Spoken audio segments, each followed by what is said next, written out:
Hey BookTube, it's Jackie. How's it going? If you're new to me, it's the first time you're seeing my face, hello, what's up? My name's Jackie. I sit on my floor and I talk about books. So that's why you're here, because that's what's going to be happening today. If you're not new to me, thank you for always tuning in. The continued support, I really do appreciate it. So today for you, I have a book review for you, and this is all on Lauren Lacey's Love You Always. It looks like this. This is one of my Reedsy Discovery books, and this thing...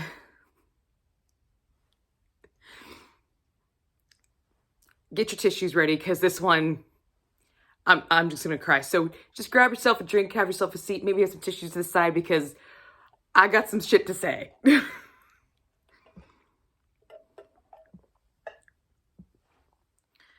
Okay, so this is a full book review on Love You Always by Lauren Lacey, as I have already stated. I found this through Reedsy Discovery. If you were not familiar with Reedsy Discovery is a company that reached out to me about a year ago and asked me to be one of their video reviewers. And when I selected this book, I selected it in the month of February because I was feeling in a very lovey-dovey, romancy mood. And this thing did not disappoint. It did not disappoint. Oh my God. So a few stats about this book. This is the first installment to what looks like a trilogy at the current moment of the series called Love in Beverly Mills, which I think is super, super adorable, and I love it. This is a second chance romance featuring childhood sweethearts, which I'm already a sucker for second chance romances, and then you put childhood sweethearts involved. That's fucking adorable. It's adorable. These people found their soulmate when they're kids. Fuck you. Awesome, but fuck you. Like, damn. I just love it. I eat this shit up. We do have some triggers in this book, some heavy-hitting ones that affect a lot of people. We have graphic depictions of alcoholism. We do have some drug use, off-page and on-page. We do have death of a parent on page. We have miscarriage, talk of suicide. We have very clear descriptions of depression. And then we also have a very toxic relationship component throughout the majority of the story.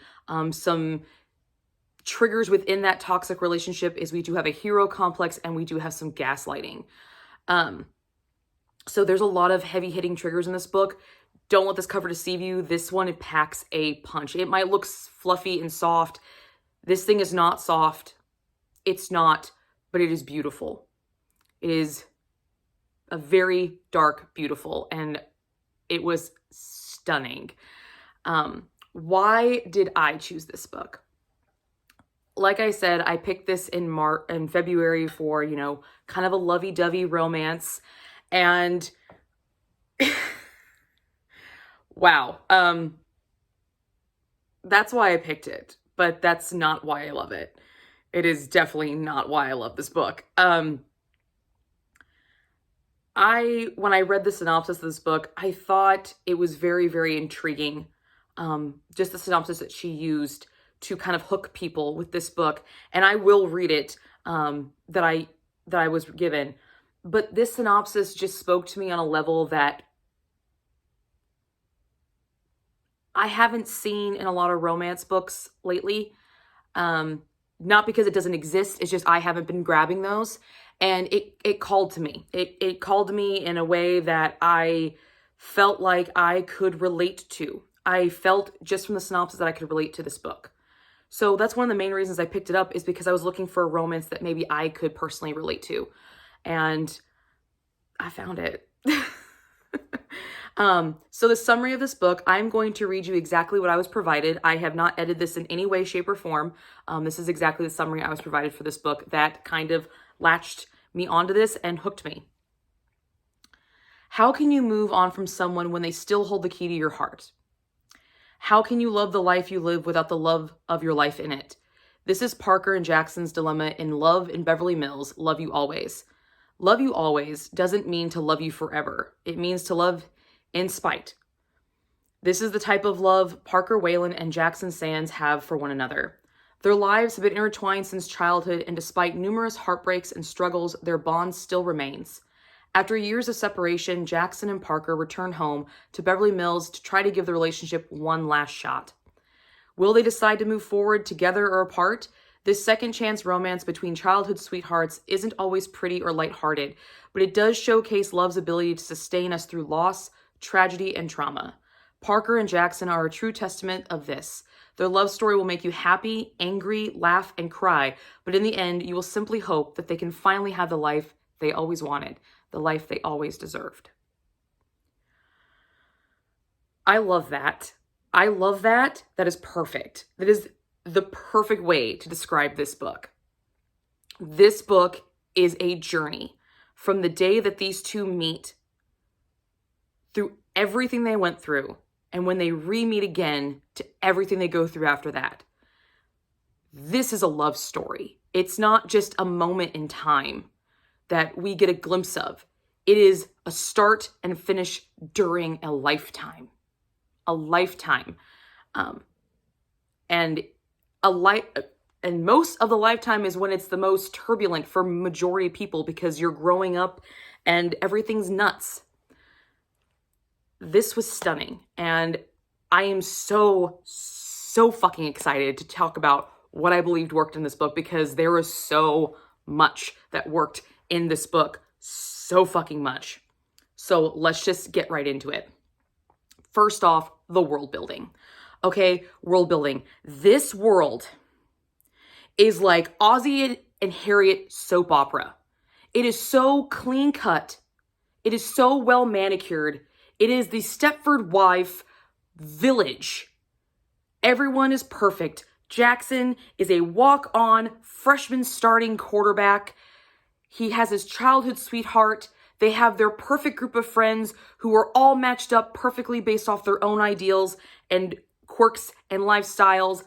Families get along.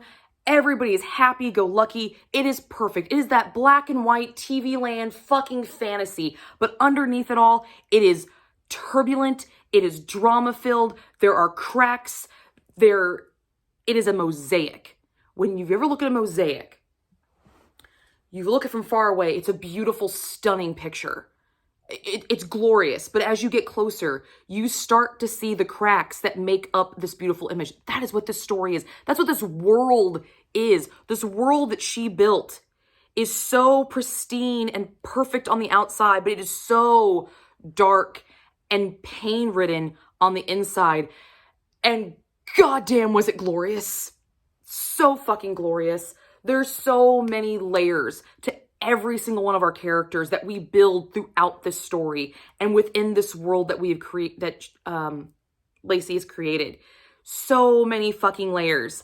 I was reading this and just thinking, this needs to be a fucking TV show, because I feel like it is. There's so much drama in it. There's so much happiness. There's so much juxtapositions. I mean, seriously, when you have this perfect image of this perfect couple, they're smiling and everything's fine, but you know as the reader, it's all fucking fake and it's broken and it's fractured, and what they're portraying is what they deserve. It's what these characters deserve to have, but it's not what they actually have. It is heartbreaking and it is so moving. It was so well done. Oh my God, I fucking loved it. I ate this shit up and I want to visit again. I loved it. Loved the world building in this. I thought it was spot on. I loved this juxtaposition of everything Lacey did for us. I mean, everything. For every good, there was a bad. For every low, there was a high. For every pain, there was ecstasy. There was a perfect balance to this mosaic of a picture she created, and goddamn was it beautiful. It was stunning. Another thing that worked in this was the formatting of the story. This is not told in sequential order. The way Lacey tells this story is that we are building the second chance while seeing the relationship crumble. So as we're going like that, we're just going like this, but we're telling two different tales at the same time. And we're going back and forth via viewpoints and via time frames. And I loved it. It was done seamlessly. I was never confused of where I was, what time frame we're in, whose point of view I was in.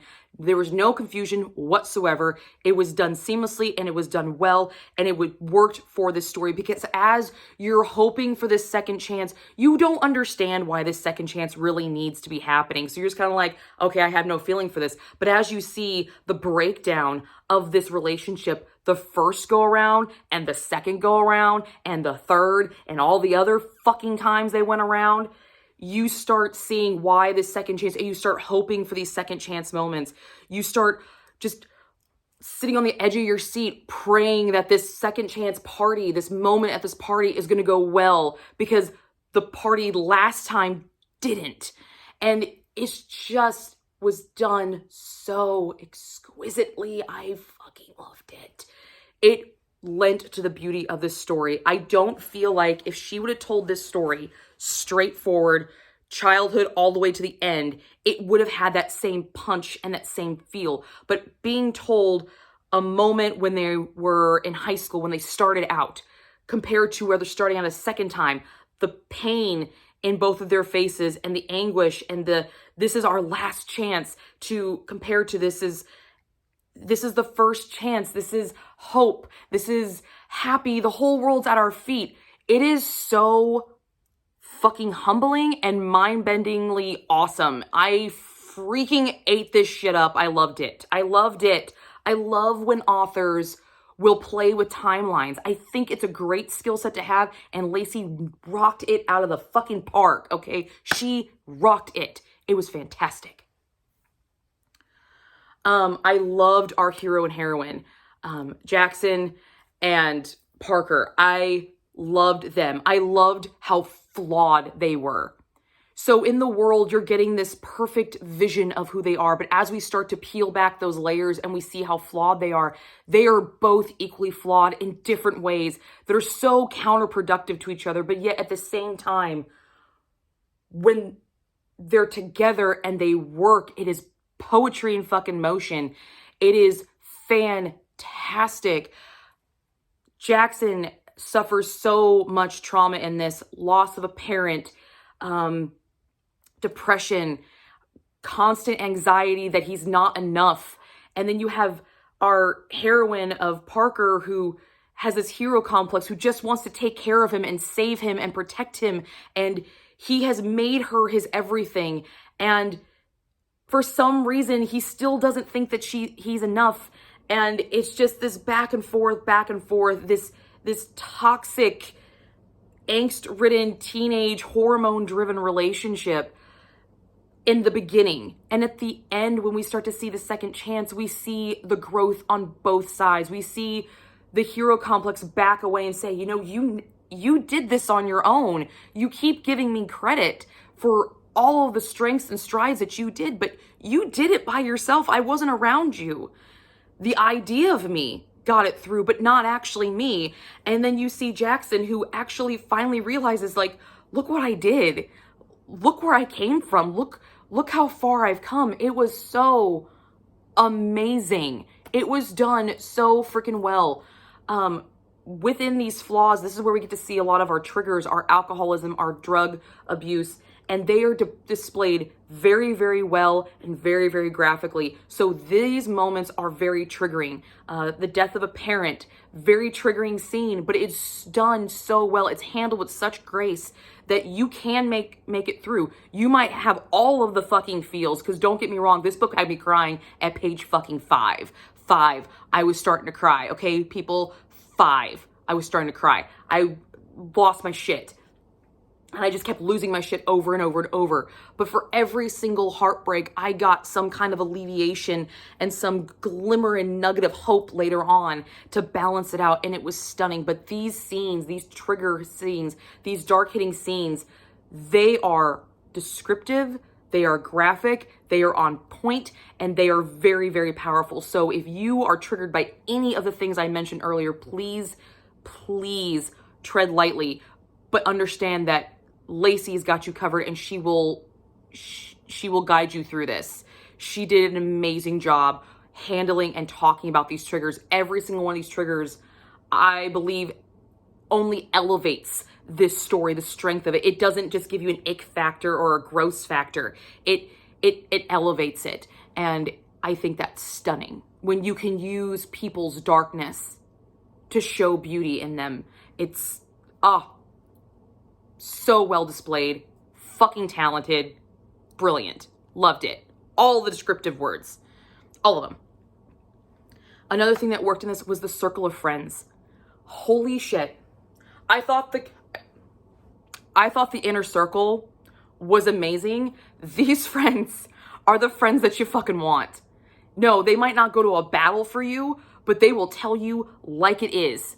They will straight up get in your shit and say, you have done this over and over and over again. Why the fuck are you still on this goddamn merry-go-round? This is stupid. But the same vein, they will say, we love you and we will support you. I don't like what you're doing, but I'm still going to be there because you are my family. This circle of friends is like friends on fucking steroids. These are the real friends without the comedy. You take the show Friends, take all that fucking comedy out, and you have only the darkness and all those dark triggers and how they handle things. That's what this is. That's how tight-knit this group was. And it was amazing. It was so good, people. I cannot stress how freaking amazing the circle of friends was in this book. They were strong. They all had their own point of views. They were clearly defined, and they worked. And what they were saying was real. They weren't just saying frivolous. They weren't just like extra characters. They were major players in this building of the second chance, this building of the original relationship. They were major players in all of it. And, you know, friends are instigators. All of our friends don't do the best of things. You know, sometimes they instigate us to do things that they know we really want to do, but maybe aren't always good for us, but we're entertaining, and they rib at each other, but they are still forgiving and welcoming, and they understand, and they apologize later on if they cause problems, and they tell you like it is. I loved every single one of these friends because these are the ride or die friends. These are ride or dies. These are the people that I'm burying somebody. I need an alibi, and I need someone to help me bury the body. These are people I'm calling. You know, they were great. They were not afraid to speak the honest truth to our characters. Our author wrote them to be very brutally honest to them, and yet still delicate and protective of their friends' feelings and their hopes and dreams, but still very, very brutally honest. And that's my circle of friends. Those are the type of friends that I look for. People who will literally say, Jackie, I love you, but you're being a fucking moron. That's when you look at my circle of friends, a lot of us have the trait of kind of being standoffish or very outspoken, because those are the people I seek out, because I don't want people who are just going to tell me something to make me feel better. I want them to tell me the truth. And these are what these friends were. I completely got behind these friends so much. They were awesome. I loved them. I loved them. And they also were not afraid to make fun of you when you hooked up with your ex-boyfriend when you're about to go to a wedding with somebody else. They were not afraid to rib you for it. They got in your face about it, but they still ribbed you for it. And I thought that was great. Another element that really, really worked in this book is this romance has real grit moments, and it really strengthens our story. It further develops the plot. It further develops this connection that our couple eventually gets. These gritty, tactile moments are real scenarios that I have seen my own friends go through, that I have personally gone through. And so the realness of this book just fucking smacks you in the face, and it makes you sit down and think about some choices that you maybe have made in your past. And was that the best thing to do? And when you as a person do this, sometimes you only get your perspective. You don't always get the other person's perspective. So having the other point of view during these smackdown moments, it was kind of enlightening and kind of eye-opening. And I felt kind of bad for some of the stuff that I've done that was happened in this book, because I had an idea of maybe what the other party felt like. But I was also reminded of why I did it in the first place and how happy I was in that moment.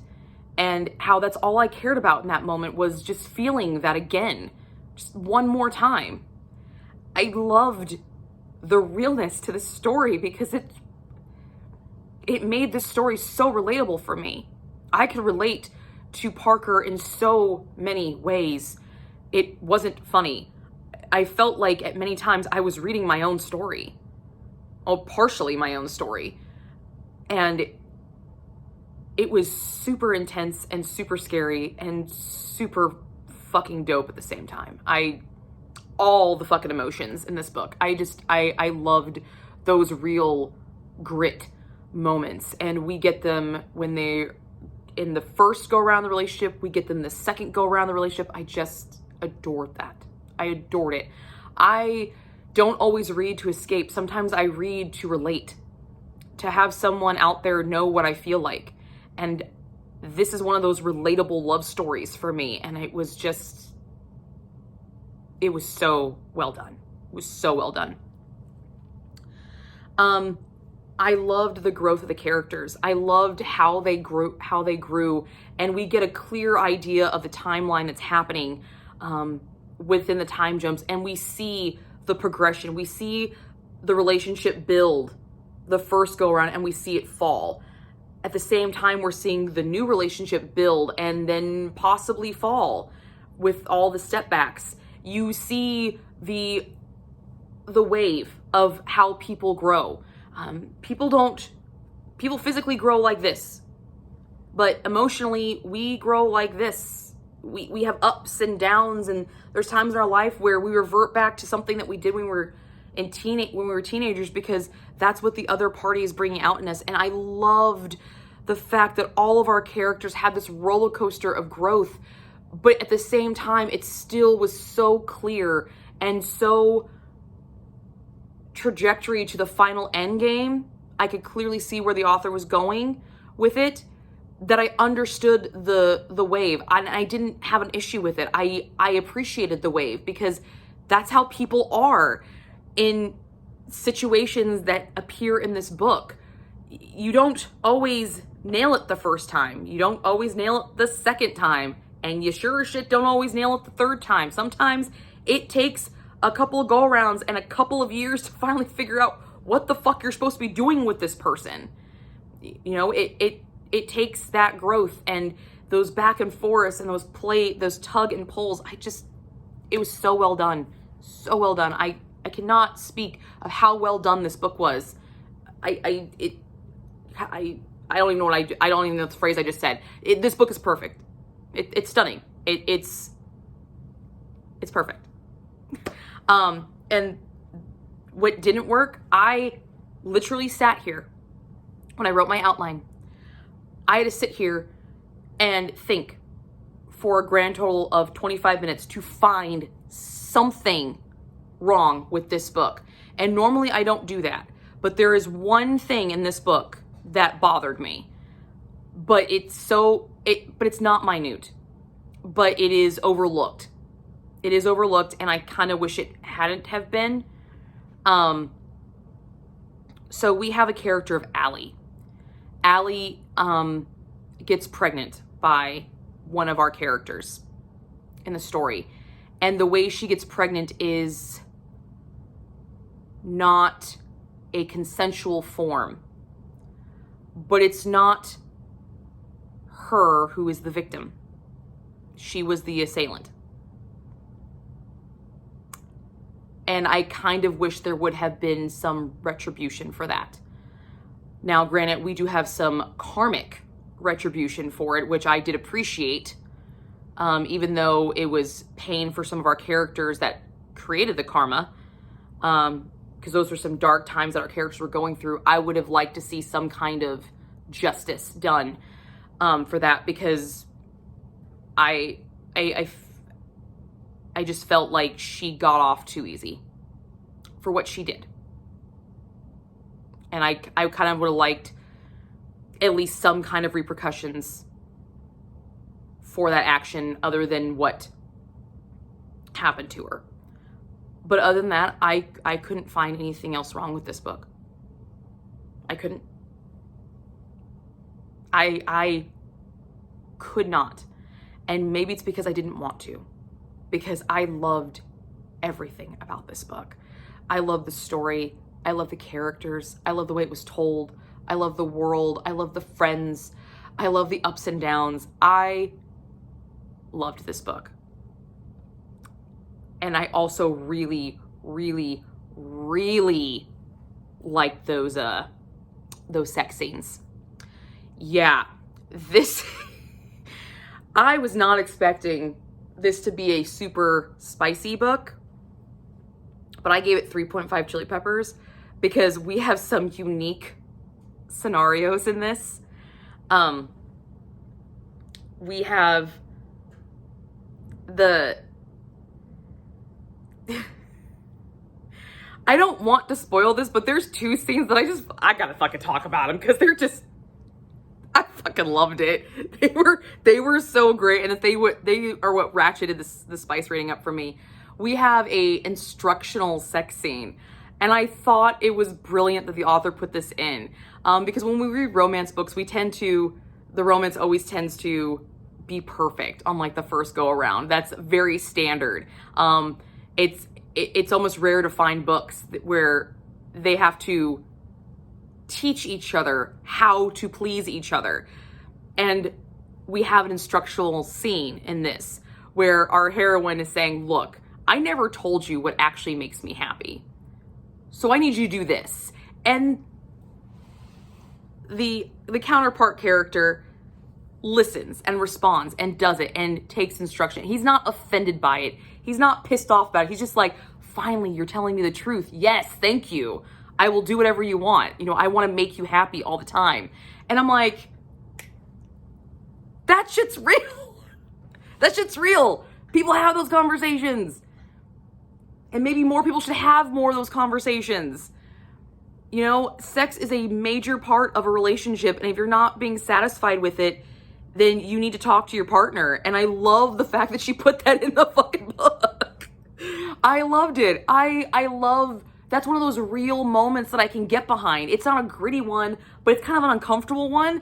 But I really, really enjoyed that. I giggled when I saw that. I was like, that's fucking brilliant. I love it. Thank you. I thought that was great. I thought it was fantastic. And then we had some very surprisingly erotic, unique scenes that might have unlocked something for me that I didn't realize I needed unlocked, okay? And I don't want to spoil this, but I have to talk about this scene. This scene, oh my God. So we have our hero and heroine, and they are having like a brunch. And they're playfully flirting back and forth over the table because they do this a lot. And I think it's really fucking adorable. It's another characteristic I loved about the relationship is how flirtatious they always were with each other. They never let that die. It was fantastic. Anyway, they're flirting back and forth, and you know something's going to happen. You get that feeling. Yeah, we're going to get seen. Yeah, we're getting one. Yes. And they're eating pancakes. So she makes the comment of like, don't threaten me with a sticky time. And I was like, oh yeah, here we go. Here we fucking go. Yes. And he proceeds to drizzle some syrup on certain parts of her body and licks them off, which leads to other things. We lead to clearing off the table, putting her on said table, and having some fun. But before the big climax happens, he tells her to stop and wait for him. And she's like, what? He's like, I want to finish my breakfast, where he proceeds to pull a strawberry from the table and use it on her while he's going down on her, literally giving a new description to the meaning, tastes like strawberries and cream. I fucking died. I fucking died. I read that and I was like, oh no, you're not doing this. And then after she climaxes, he removes said strawberry and eats it. I about fucking died. Oh my God. I think I stopped breathing for a minute and I had to put it down. I was like, nope. I need a minute. I need a minute for that. That scene, God, that thing, I literally went to work the next morning and just gushed to my coworker about it. I was like, I just read the best fucking sex scene. This is great. Okay, I brag about my FTD bank. That is an FTD bank scene in the fucking bank. It's there. Yes, that was fucking brilliant. That was awesome. I love the creativity that the author had with some of her sex scenes, and that is just one of the creative ones. And I'm just like, I love it. I love it. I thought it was fantastic. Despite how intense and educational and instructional and kinky her sex scenes were, and how nutritious they were at the same time, we also get a lot of healing through sex. Not your traditional healing, but sex is a clear way that this couple is showing that they still love each other. Sex, both of their their love languages obviously are physical. At least one of them is a strong one. And so a lot of the rekindlings always happen with the sexual situations. And I loved it, because that's where we have a lot of our big confessions and our big moments of connection with each other. Yes, we have them in dialogue, but we have them with dialogue during these. And I know people who do this, that's where they feel the most open to be able to say those kind of things. And it seems really scary because you're so vulnerable and you're so open. But in my mind, it's a perfect time. It's like, it's already there. Just lay it out. And they do. And they cry, they fight, they fuck. It's great. It was great. I loved it. I love the healing. I love the emotional attachment to these sex scenes. I love the connection that the sex scenes showed, despite how spicy they were or vanilla, because they do have some very vanilla scenes. I mean, we start this couple off in high school. They're not pros.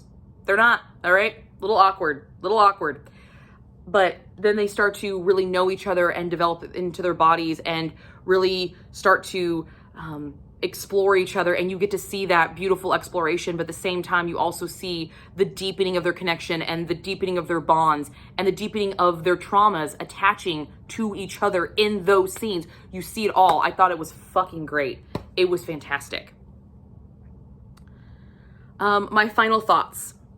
This is the first installment to a series, and I want the rest of the series. I plan on picking it up very soon, because I got a little bit of who I believe are going to be the next books and kind of where they're going to be starting off at, and I want to know what's going on with them, because they are our friend group. They are our circle of friends, and I want to know. I want to know what happens with them. So yes, I need a new book, and if it's written anything like this, I'm going to devour that fucking book too. I'm super, super pumped for this. Oh my God. I need them now. If you are a reader who looks for realness and relatability in your romance books, I believe this is something that you should read. Be wary of the triggers, because they are very descriptive and they're very major players in everything in this book. All the triggers are necessary to convey the plot of the story, for you to really appreciate the HEA that we do get. But if you're looking for real and grit and something that you could relate to if you were ever in these situations, this is something for you. I feel like this is a great representation of the second chance trope. So if you love second chance books kind of can be hit or miss sometime for people, but I feel like this one could definitely hit with a lot of people, a lot more than it would miss, because of how well it was done. You get a clear version of the relationship, the previous relationship. You get a clear version of how it broke down. You get a clear representation of how it's molded over time and tried again and started again and failed again and tried again over and over and over. And you get a clear version of the final, this is the last chance relationship. There is nothing left to the imagination for what was the relationship really like prior. What were the real faults? What were the real problems? You know going in. So I feel like this is a great representation of a second chance trope. So if you like second chance, this is definitely something you want to check out for sure. And my last thought is, I gave this book 5 stars. This book was stunning. I love this thing. I cried, I laughed, I got angry, I got scared. I relived memories that I didn't think I ever wanted to relive. I got reminded of good times and I got reminded of bad times and my own personal growth. I had a great time with this book. It deserved every single one of those 5 stars. It earned every single one of them. Every single one of them, it earned it. And so, to the author, Lauren, if you are watching this, thank you. Thank you for this story. You don't know me, but I have a story like Parker's and Jackson's. Not to the degree with the triggers and trauma, but the on again, off again, never wanting to let go story. And though my story did not end like yours, it reminded me of a time where I was hopeful and anything could be possible. It also reminded me of a very painful night when I did say goodbye. And that's okay. It's okay that my story didn't end like yours. But thank you for reminding me of who that girl was. And because it's so nice to see where I am now comparing to that girl. I still like that girl. And it was nice to visit her again. So thank you for your story. Thank you for trusting me with it. And I hope you enjoy this review. And I cannot wait to pick up book 2. That's all I got for you guys today. That's my review of Lauren Lacey's Love You Always. And just like the title says, I will love all of you always. Thank you for being my subscribers. Thank you for following me. And thank you for listening to me talk. So, love you always.